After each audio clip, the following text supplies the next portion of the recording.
LoreWarrior Online, C-PRT-O Preta. Overview.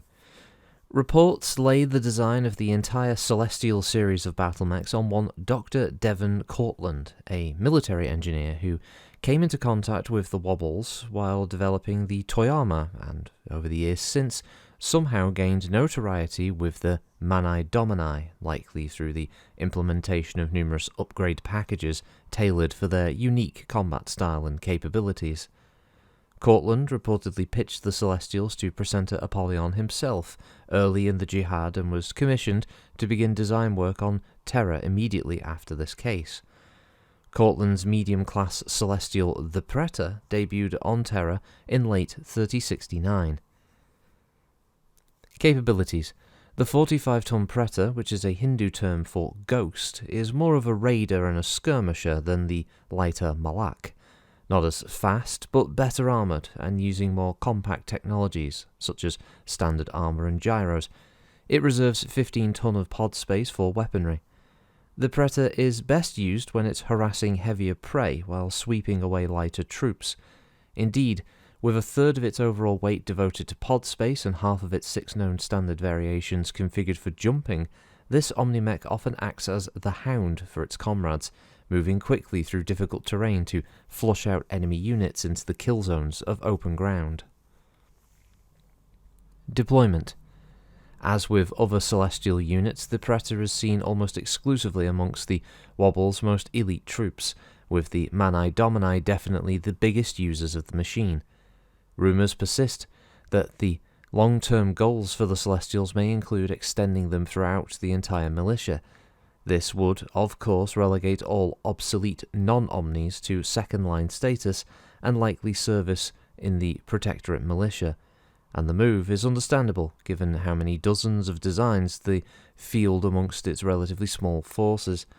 But with the current tumultuous state of war, it's unlikely that such a program, entailing replacing the output of many of their critical factories already running at full speed, would be launched anytime soon. Notable mech warriors. Phantom, piloted by Demi-Presenter Tau Shanada. A mech warrior of indeterminate age and rather exotic features, Arya Shanada of the 41st Shadow Division might have been beautiful once, or at least pretty, had she not chosen the life of the Manai Dominai. Now sporting a bald scalp lined with scars and metal optical sensors in place of her natural eyes and a myoma-laced prosthetic arm known to house a toxic dart gun, the only remnant of Shanada's humanity is a curious accent and a dancer-like grace that translates directly into every gesture that her Omnimech makes at her command. While quick with a smile on the few vids that capture her outside of battle, her demeanour as a Dominai is icy cold. This is perhaps best demonstrated in the dispassionate way she and her personalised Preta incinerated both fellow Dominai and Ebon Magistrate forces alike in 3073, when the 41st defended Asperigos against a combined Capellan-Canopian raid. So, it's a 45-ton Omnimech. Its chassis is the Celestial Series PR-1E. Its power plant is a GM270 Light Fusion with a cruise speed of 64 kph and a max speed of 97 kph. With no jump capacity in the primary configuration, the armour is Duralex Divine Protector, and its armament consists of 15 ton of pod space. It's manufactured by Gibson Federated Battle Mechs and Martinson Armaments, primarily on Gibson in their Federated territory, and Terra for Martinson. The communication system is the Master's Voice Cell Alpha, and the targeting and tracking is the rather ominous Master's Sight 1 Omega, a system that many people have been unable to get their hands on due to the closed-off nature of the word. Of course, probably in the future this kind of stuff will probably sift through, leak in some form or another, whether it's through the ability to maybe get hold of the technical specifications and try to reproduce our own, kit bashing, that sort of thing, but as of yet no one actually knows whether the Master's Sight system is very good. The same as the Master's Voice, we have to wait and see. Stat-wise, we have a mech that walks 6 and runs 9. It has 10 double heat sinks for 20 dissipation in total. Armor-wise, it has 9 armor on the head, 20 on the CT, 7 on the rear, 16 on the left and right torso, 5 on the rear, and 13 on the arms, and 20 on the legs. So for 45 tons, it's got an okay amount of protection, but obviously that's not really the main function of this mech, is to take hits, as it says. It's meant to be a little bit of a harasser, staying at range. And what can it harass with? Well, let's find out, shall we? The primary configuration is a right arm mounted snub-nose PPC with an extra double heatsink in the right torso, a retractable blade in the left arm, a left torso mounted anti-missile system with case and ammo for it in the same location, and a light PPC located in the head. So very much built around the idea of staying at range to harass with that light PPC and then doing some more heavy damage if it does need to get up close to units, I guess, of a similar weight or size to it. And that retractable blade is probably quite useful when it comes to a bit of the melee combat. As far as alternate configuration alpha, which is referred to as the Dominus, it has an extra double heatsink in the right arm and 2 ER medium lasers. The right torso has 4 improved jump jets with another double heatsink in the left arm and another 2 ER mediums and a further 4 improved jump jets in the left torso, finally ending with a targeting computer in the head. So a very trimmed down weapon set, but it more than capable of handling the heat and obviously being able to jump around and obviously get behind targets and hit them with those ER medium lasers, factoring into a decent amount of damage.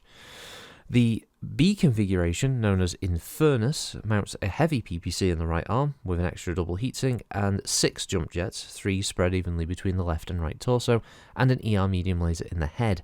This obviously being a version that prefers to stay in knife fighting range, probably with other medium mechs, and probably slower and light, and being able to try to deliver that killing blow with the heavy PPC. The Commonus alternate C version is a plasma rifle in the right arm with 20 shots in the same location, as an ER small laser in the right torso with 2 medium pulsers in the left arm, and a tag laser in the left torso, and a beagle probe in the head. This is clearly one that's designed more for light hunting or scout hunting, being able to try to get up and take out those units. Probably goes for taking out vehicles as well, lightly armoured vehicles. The pulse laser is definitely helping with that. But the Beagle probe being able to allow it to cut through ECM and other jamming systems to help out its other lance mates. The Luminos, or alternate D configuration, has a medium pulse in the right torso, a small pulse in the right torso, and 3 jump jets. The left torso has a medium pulse, a small pulse, and 3 jump jets as well. And finally, the head has a snub-nose PPC, which means things are going to get a little bit warm in the cockpit with that version. Again, a very pulse-focused build that's going to be very good at hitting targets regularly, not doing a huge amount of damage, but being able to keep up the pressure, with the snub-nose PPC probably being able to be thrown in every now and then in a round of fighting. But those snub-noses can be warm, so it's probably not going to be something that can be fired every turn. And finally, the E version, called the Eminus, mounts a Thunderbolt 15 in the right arm, but only 4 shots for that Thunderbolt, so you've got to make each shot count. The right torso has an ER medium laser alongside some case to protect it, and the left torso has an ER medium laser, and finally a one-shot rocket launcher 10 mounted in the head. That one I'm not too sure about. I'm assuming that's more of a fire support build, probably good for being able to get those shots off with the Thunderbolt, get in close, fire the rocket 10 at something, and then probably backs out of the fight, because I'm not sure what else it would be usable for after that. It would only have the 2 ER mediums, which, I mean, considering most light mechs at this era with this kind of technology would probably be mounting more firepower than it, it's probably not got much in the way of staying power after it fires those shots. But the Thunderbolt 15 would do a decent amount of damage. Visually, the mech is okay. I kind of like the body profile of this one. Not too sure about the arm, just this like weird claw hand thing. But the retractable blade I can see being quite cool. It looks very very functional. Like the parts could just be pulled off and then replaced easy enough. So it gets across the Omnimech, the modularity of the vehicle, quite well. It looks like it's from a different universe, though, is the only problem I have with it personally. It doesn't 100% fit Battletech's aesthetic. I know some people do like these celestial designs because they sort of stand apart. But I also feel it's a little bit like if you watched like something in Gundam's universe and then a bunch of mechs turned up and they look like they're from a different mecha sort of style or a different mecha universe. It'd be like that, and it just wouldn't mesh as well. That kind of thing. When I say Gundam, I mean Universal Century. We're all about Universal Century here, right? Yeah. But yeah, that's the Preta also as the ghost. So with it being a Hindi word, I don't know if it's meant to be pronounced a little bit more like a Preta or something like that in the Hindi accent. So apologies, and if you do know it, please let us all know in the comments below, as some of you did with the Farshi power armor recently. So until then, have a good one all. Thanks for listening, and I'll catch you next time. Bye bye.